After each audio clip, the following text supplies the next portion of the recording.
레위기 13장 9절부터 23절 말씀 마음을 집중하시고 함께 읽어보십니다. 사람에게 나병이 들렀거든 그를 제사장에게로 데려갈 것이요 제사장은 진찰할지니 피부에 흰점이 돋고 털이 휘어지고 거기 생살이 생겼으면 이는 그의 피부에 오랜 나병이라 제사장이 부정하다 할 것이요 그가 이미 부정하였은즉 가두어 두지는 않을 것이며 제사장이 보기에 나병이 그 피부에 크게 발생하였으되 그 환자의 머리부터 발끝까지 퍼졌으면 그가 진찰할 것이요 나병이 과연 그의 전신에 퍼졌으면 그 환자를 정하다 할지니 다 휘어진 자인즉 정하거니와 아무 때든지 그에게 생살이 보이면 그는 부정한즉 제사장이 생살을 진찰하고 그를 부정하다 할지니 그 생살은 부정한 것인즉 이는 나병이며 그 생살이 변하여 다시 휘어지면 제사장에게로 갈 것이요 제사장은 그를 진찰하여서 그 환부가 휘어졌으면 환자를 정하다 할지니 그는 정하니라. 피부에 종기가 생겼다가 났고 그 종처에 흰점이 돋거나 희고 불그스름한 색점이 생겼으면 제사장에게 보일 것이요 그는 진찰하여 피부보다 얕고 그 털이 희면 그를 부정하다 할지니 이는 종기로 된 나병의 환부임이니라. 그러나 제사장이 진찰하여 거기 흰털이 없고 피부보다 얕지 아니하고 빛이 엷으면 제사장은 그를 이레 동안 가두어 둘 것이며 그 병이 크게 피부에 퍼졌으면 제사장은 그를 부정하다 할지니 이는 환부임이니라. 그러나 그 색점이 여전하고 퍼지지 아니하였으면 이는 종기 흔적이니 제사장은 그를 정하다 할지니라. 아멘. 레위기 23장은 59절까지 비교적 긴 내용으로 되어 있습니다. 또 전체적으로는 그 피부에 생기는 질병에 관해서, 그런데 여기서 더 강조하는 것은 나병을 판별하는 과정에 대한 말씀입니다. 여기 전체에 보면 지난 시간에도 강조한 것처럼 진찰이라는 용어들이 계속 반복되고 있어요. 그만큼 진찰을 할 때에는 아주 신중하게 또 그 모든 일을 판정할 수 있도록, 또 그 직무는 제사장에게 또 중요한 직무이기 때문에 그렇게 한 것입니다. 특별히 나병, 지난 시간에 말씀드린 것처럼 지금은 이제 한센시병이라고 일컫는다 그랬죠. 근데 이 병을 중히 여기는 까닭은 그것이 죄의 속성과 닮아 있기 때문입니다. 또 그 신체, 그 피부를 통해서 그 몸을 괴사시키고 또 심하면 죽음에 이르게까지도 하지만, 또 더 심각한 것은 그 전염성이 강하기 때문에 다른 사람에게 옮길 수 있는 그런 측면이 곧 죄의 속성과 닮아 있는 것이에요. 죄는 자기를 파괴할 뿐만 아니라 남에게도 또 전염되어 또 다른 사람의 영혼을 파괴시키기는 아주 엄청난 것이죠. 그래서 나병도 무섭고 중하지만 더 본질적으로는 죄 자체가 우리에게는 이렇게 모든 것을 무너지게 하는, 또 파멸이르게 하고 그 죄를 그대로 방치하게 되면 결국 우리의 영혼이 지옥에 떨어지게 하는 아주 무서운 것이 곧 이 죄요 또 죄의 속성을 지닌 나병이기 때문에 이 본문에서 엄히 다루고 있는 것입니다. 자, 오늘 읽은 말씀해 보시면 9절에 나병이 들었거든.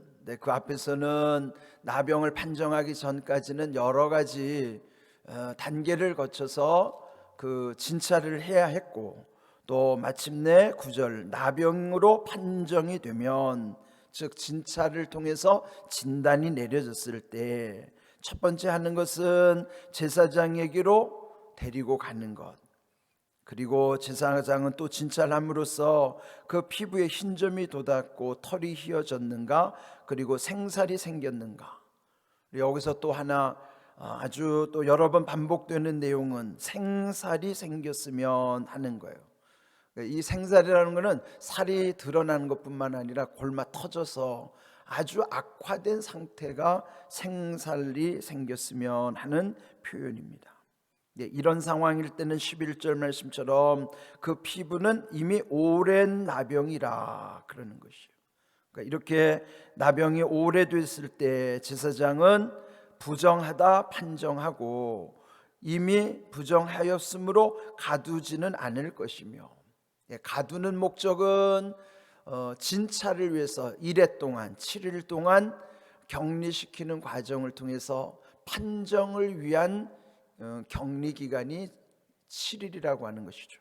그래서 가두는 것이고, 이미 나병이 들었다고 하면 가두어서 될 일이 아니고 완전히 분리시키는 거예요. 그러면 같이 살 수 없고요, 당신은 진영 밖으로 내쫓는 거예요. 예전에 우리 이 사대문 안에서 못 살고 사대문 바깥으로 쫓겨나는 거예요. 그러니까 완전히 격리돼서 가족과도 함께 살 수 없을 뿐만 아니라 홀로 외롭게 살아갈 수밖에 없는 거예요.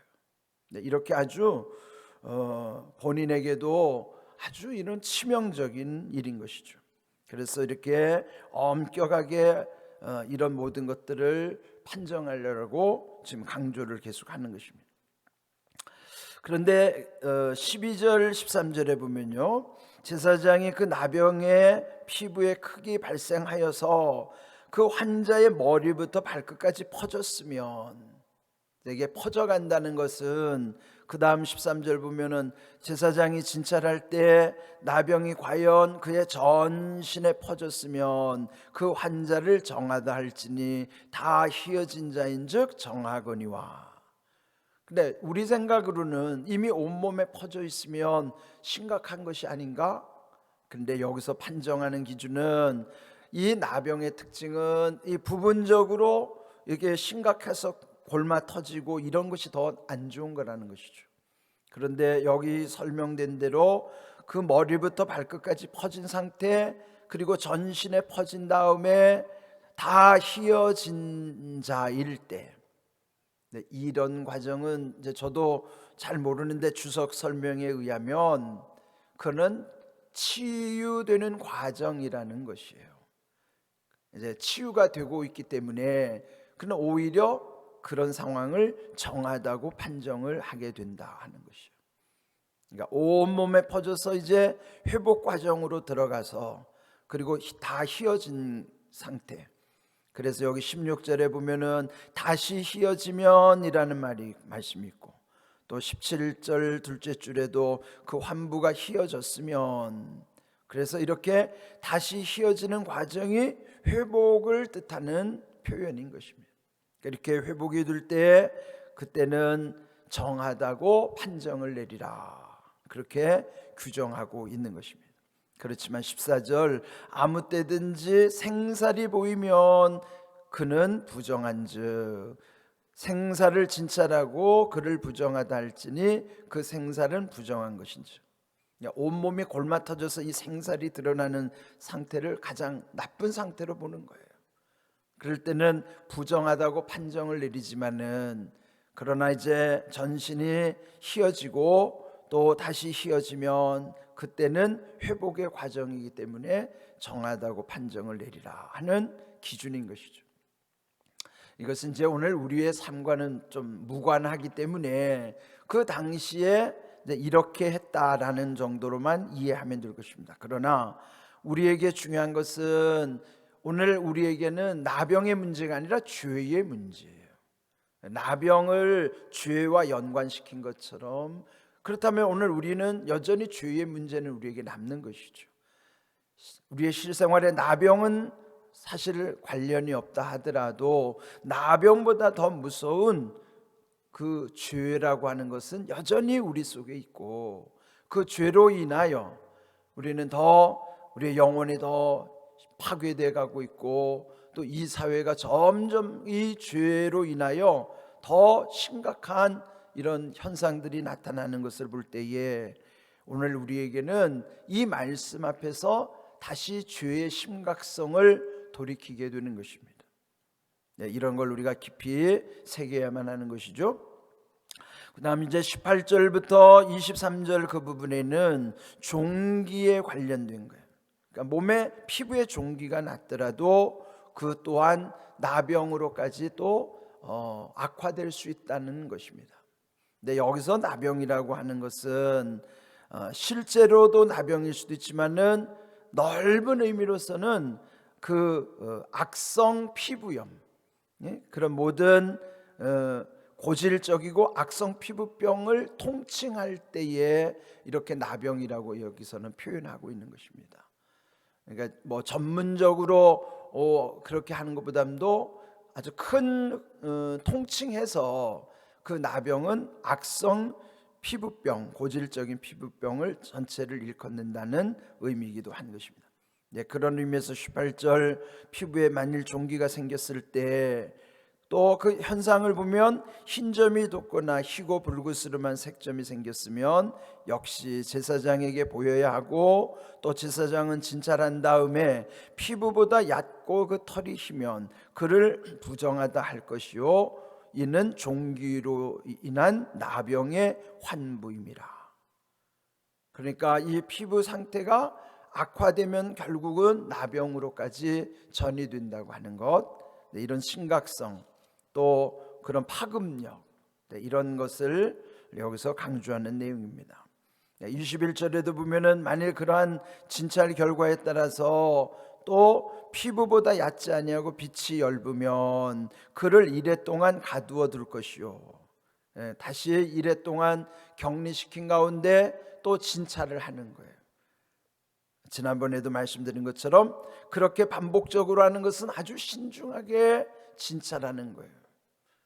여러분, 지난 시간에 진찰이라는 것을 예전의 방식은 5가지 예를 들었잖아요. 그 첫 번째는 이제 물어보는 문진, 눈으로 보는 시진, 귀로 듣는 청진, 그 다음에 손으로 두드려 보는 타진과 그리고 맥을 짚어보는 그 촉진. 이렇게 5가지지만은 그 여기서 진찰할 때 그 진은 예전에는 이렇게 5가지 진이 들어간 거예요. 문진, 이런 시진, 청진, 타진, 촉진 할 때 그 진이 다 진찰한다는 뜻이죠. 그리고 진찰할 때 찰은 살핀다는 거예요. 그렇게 여러 가지로 살펴서 이렇게 신중하게 판단을 내리는 것입니다. 이 사실이 우리가 어떤 일을 할 때도요, 그냥 대충 해서 자기 생각 가지고 결론을 내려도 안 되는 것이죠. 이렇게 신중하고, 또 그것이 개인의 문제가 아니고 공적인 문제일 때는 더 엄격하게 공정하게 모든 것들을 잘 살피고 또 살펴야만 하는 것입니다. 하나님이 우리에게 이렇게 아주 세심하게 모든 것을 이렇게 드러내 주신 것처럼 우리도 서로에게 이렇게 신중하게 아주 세심하게 살피고 살피는 그런 우리의 삶의 또 태도도 또 생각을 해야만 하는 것이죠. 이제 이렇게 오늘 이제 23절까지 귀한 말씀 속에 이런 여러 가지 있었던 일들을 기억하시면서 또 앞으로도 이제 59절까지 이 나병의 문제가 계속 다루어지고 있어요. 근데 이제 뒷부분에 가면은 그것이 이런 피부에 관련된 것뿐만 아니라 집안에 생기는 곰팡이도, 또 의복에 생기는 그런 것도 크게는 나병의 현상으로 이렇게 취급하고 있는 것입니다. 오늘 주신 이 말씀 속에서 우리에게 있어서 중요한 것은 그 나병보다 무서운 죄의 심각성이다 하는 것이죠. 이런 걸 우리 깊이 새기고 그 모든 죄로부터 우리를 해방시켜 주신 예수님의 십자가 그 크신 사랑 속에서 우리는 그 해방시켜 주신 예수님이 결국 우리에게 은혜로 모든 것, 그래서 하나님의 은혜 속에는 예수님을 통해서 이루신 해방과 자유를 선언해 주신 것뿐만 아니라 그 결과로서 평안함과 기쁨과 감사로 늘 살아가게 되는 것입니다. 오늘 이 강림절 마지막 주를 맞이하게 됩니다. 또 이번 주 토요일은 이제 성탄절을 또 앞두고 있습니다. 우리의 모든 삶 속에서 죄로부터 해방시켜 주시는 예수님, 그리고 마지막에 다시 오실 예수님은 우리를 심판하실 예수님이심에 대한 두려운 믿음, 그러나 하나님을 사랑하는 경외의 믿음, 하나님을 최고로 사랑하고 하나님을 가장 두려워하는 그 경외의 신앙으로 우리의 믿음이 더욱 온전해지고 복된 삶이 될 수 있기를 주님의 이름으로 축복합니다. 아멘.